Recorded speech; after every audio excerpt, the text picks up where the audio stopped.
থেকে নেব না। যে টাকাটা তুমি আমাকে দেবে বলে ভাবছো, সেই টাকাটা তুমি তোমার অনুষ্ঠানে খরচা করবে। এখানে অনেকে বলেছিল যে এখানে রাখা যাবে না, ওর বাড়িতে নাকি রাখা যাবে না, আমাকে কোনো রকম গেস্ট হাউসে রাখবে।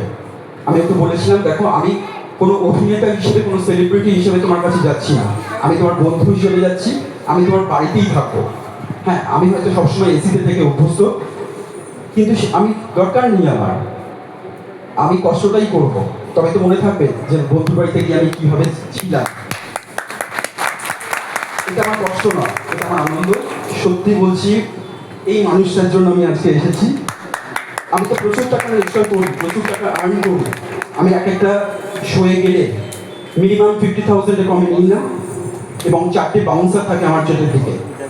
কিন্তু আমি এখানে এসেছি, আমি সাধারণ মানুষ হিসেবে, মিঠুনের সব থেকে কাছের বন্ধু হিসেবে এসেছি। যেইভাবে কৃষ্ণ সুদামার গল্প আপনারা হয়তো শুনেছেন, সুদামা কৃষ্ণ হয়তো দ্বারকাধীশ ছিলেন, কিন্তু সুদামার কাছে সে কিন্তু তার বাল্য বন্ধুর মতনই। আমি হচ্ছে একই রকম। এখানেও কিন্তু একটা সমস্যা হয়েছিল তৈরি, যেহেতু আমি এত সাধারণভাবে সব কিছু বলছি, সাধারণভাবে সবার সাথে কথা বলছি, আমাকে অনেকের সাথে কথা বলিয়ে দিয়েছিল। অনেকে বলেছিল ওই দাদা খুব একটা বেশি মনে হয় কাজ করে না। আমি বলেছিলাম, সেটা আমি জানি যে আমি কি কাজ করি না করি। তোমার হয়তো খারাপ লাগছে আমার কথা, অন্যদের কথা শুনে, সেটা কিছু মনে করো না।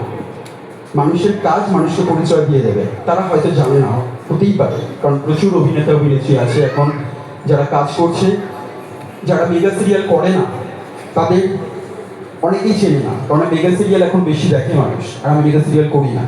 তবে একটা কথা বলি, আমি মেগা সিরিয়াল আবার স্টার্ট করেছি। ডিসেম্বর মাসে কালার্স বাংলায় ঝিনুক মালা বলে একটি মেগা সিরিয়াল আসতে চলেছে, সেখানে মুখ্য চরিত্রে আমি অভিনয় করছি। প্রত্যেককে বলছি, আমি অবশ্যই দেখবেন কাজটা, খুব ভালো কাজ।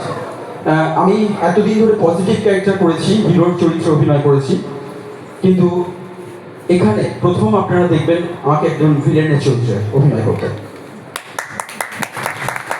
তবে আমার ভিলেনের চরিত্র একদম করতে ভালো লাগে না, কারণ আমার ফেসের সাথে আমার সমস্ত কিছু আমার মানায় না আমাকে ভিলেনের চরিত্র। আমি সেই জন্য ডিরেক্টরকে বলেছিলাম, রাজি হইনি প্রথমে যে আমি কাজটা করব, বাট যেহেতু অনেক কাজ করেছি ওনার, সেই জন্য উনি বলেছেন যে এই ভিলেনের চরিত্র থেকে উনি হিরো চরিত্রে আমাকে ফিরিয়ে নিয়ে আসবেন। আমি সেই জন্য রাজি হয়েছি করতে। কাজটা চলছে, 1 মাস শুটিং কমপ্লিট হয়ে গেছে অলরেডি, আর ডিসেম্বর মাসে লঞ্চ করবে কালার্স বাংলাতে। আপনারা প্রত্যেকে দেখবেন কাজটা। আর এখানে আমি মোটামুটিভাবে হয়তো 10 থেকে 15 দিন থাকবো। তার সাথে আমি এবং মিঠুন দুজনে